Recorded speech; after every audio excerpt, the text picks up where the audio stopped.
I wanted to share my greetings to Mr. Essel, also to Michael Fembeck, and in addition, the Executive Director of the UN Office, Ganawali. I want to greet everyone who is here in the room and those watching online, and those who will be watching afterwards as well. I am honored to be here again to share comments with you on the topic of inclusive excellence. Before I proceed with my remarks, I'd like to share with you a bit about a visual description. I'm a relatively short female with brown hair that's graying a bit since the last time I was here. I have blue glasses on, a maroon jacket, and I'm wearing pants that match.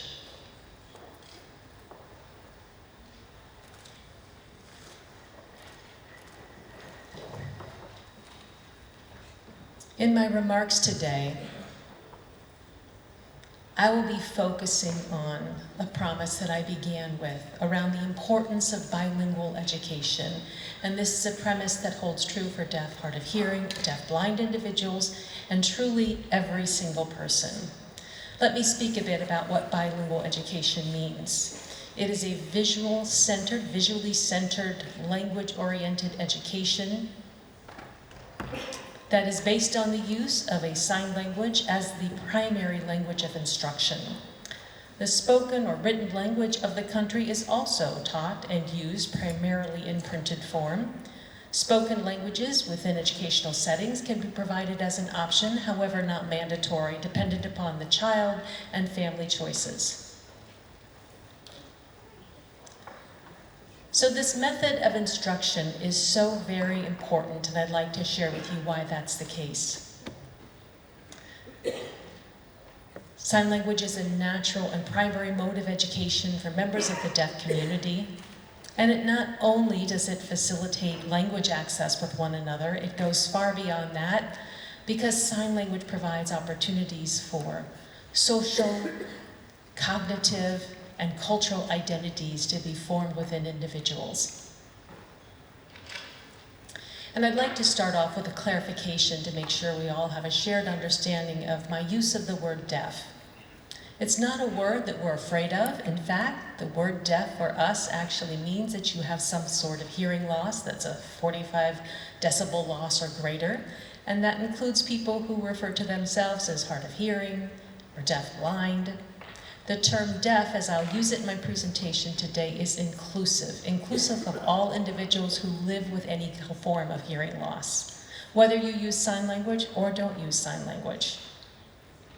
We recognize that there is a population of individuals who are deaf in the world, living in various countries, who use a visual language for communication purposes, to be able to grow, to learn, to interact with one another, to be engaged politically in our world and our community.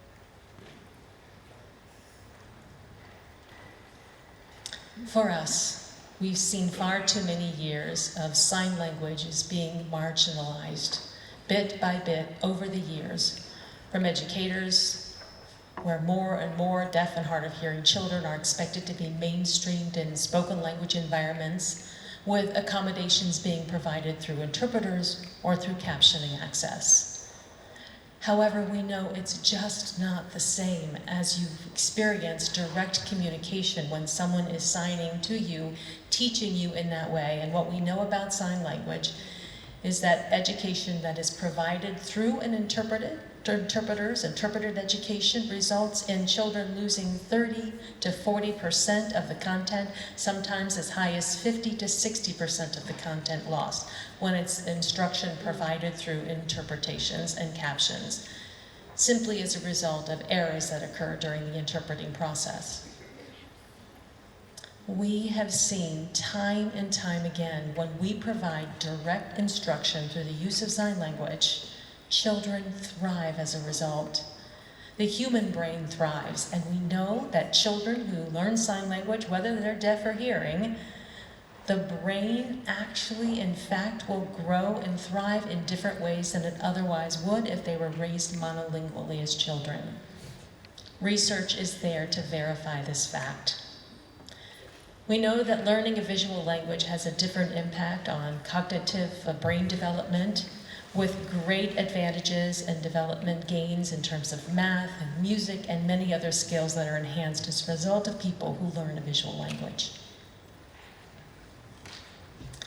I founded 2 charter schools that were based on bilingual education as a method of instruction. These were birth through 21 schools. I'm president of Gallaudet University currently, and we are the only bilingual higher education institution in the entire world. You know, over the years, I've stopped to ask myself, what is that secret sauce, as I call it? The secret sauce that makes this idea of excellence around learning and discovery, conducting research and employment for people who are deaf or hearing, or who are part of our bilingual methodologies of learning. What's that secret sauce that allows it to be such a magical experience? And there are 2 things that I would like to share with you today. The first is around the notion of belonging and equity. So belonging and equity. Let me speak first to the notion of belonging. Belonging is the key to inclusive education, which I would argue bilingual education is inclusive in a number of ways. So why is it that belonging is so effective and important? Belonging recognizes the humanity in every single one of us.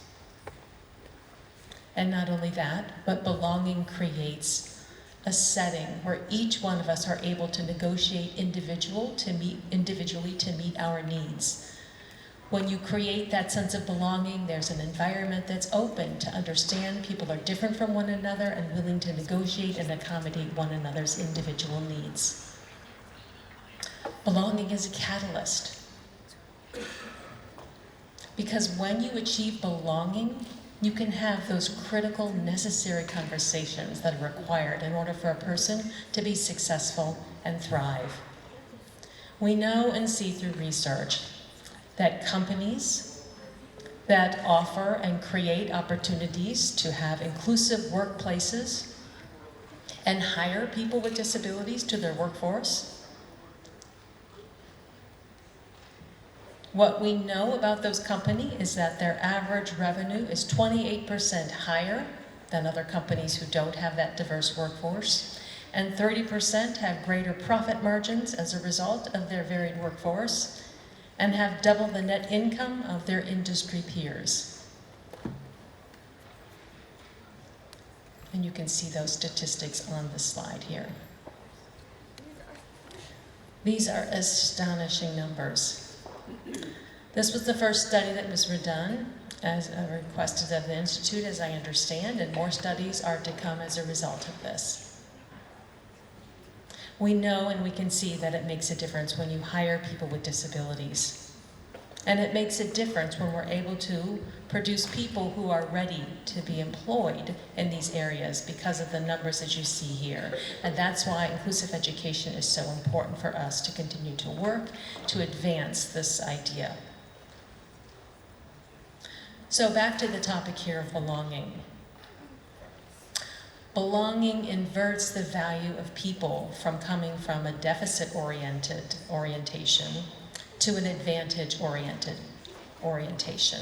And let me give you some examples that refer to what we call deaf gain. We don't just focus on a person's hearing loss, but instead we see what deaf people have offered and contributed to the world.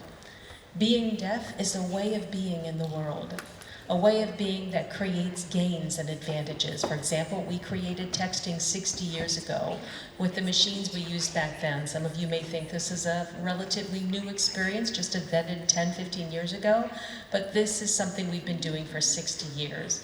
Deaf Gain celebrates the innovation that we bring to the world, and sign language is one of those innovations. There are over 250 sign languages around the world. We are one of the few communities in the world that continue to create new languages. And next, I'd like to talk about equity, especially around language equity. So how is it that we can achieve equity? I'd like to share with you a framework that you can take with you when you leave and hopefully use afterwards. So often, whenever we're working to fight for access, for opportunities, and for learning opportunities, we see that word or. It's this or that, creating that alternative, one or the other. So children are raised with the idea that you can speak or you can sign, but not do both. So I'm sorry to share with you, but that notion of the or never works. It never has. The binary way that the world wants us to think about this just doesn't work. And the reason why so many of us have been able to be successful is because we don't buy this either or proposition, because we instead approach this with the notion of and. There are so many multiple truths within a situation, and that comes back to the idea that it's an and proposition. We can learn through sign language and we can learn through other approaches not using sign language. There are multiple solutions out there that are much more inclusive for all of us as we negotiate our needs within any given environment.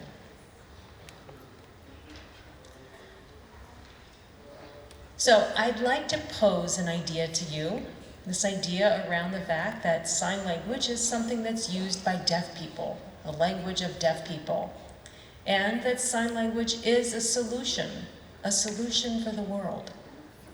And I know some of you have heard about, genetic engineering, and you may think that they're going to be able to cure deafness by eradicating the deafness gene.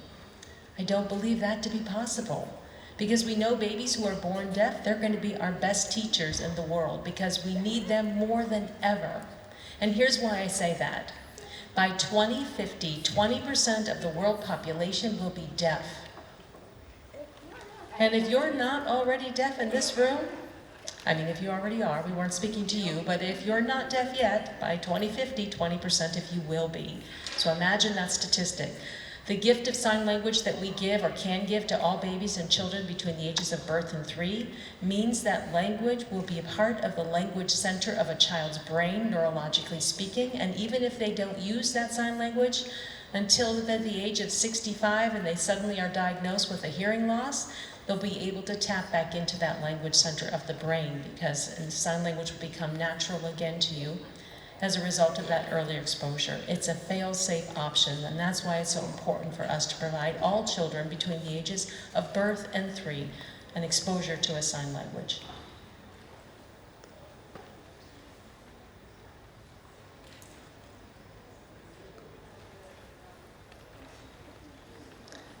So what's important to think about here around belonging and equity is considering both of those notions within the context of bilingual education and visually centered education.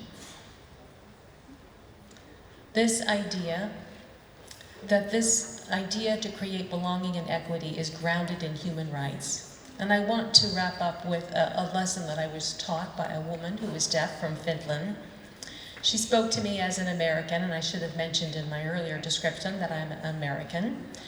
But as Americans, we like to talk about civil rights and our laws, and we talk a lot about the civil rights laws in America and the Americans with Disabilities Act. But what's fascinating that this person shared with me is that in other countries, like Austria and many of your home countries, you have adopted a human rights perspective that have then resulted in human rights laws and signed legislation related to human rights. Belonging and equity are at the heart of human rights. It's at the heart of our humanity. And every single day we have the right to be able to ask for that humanity around our daily existence as people with disabilities and as deaf and signing people in the world. Thank you all. Thank you all so much for the opportunity to speak with you today.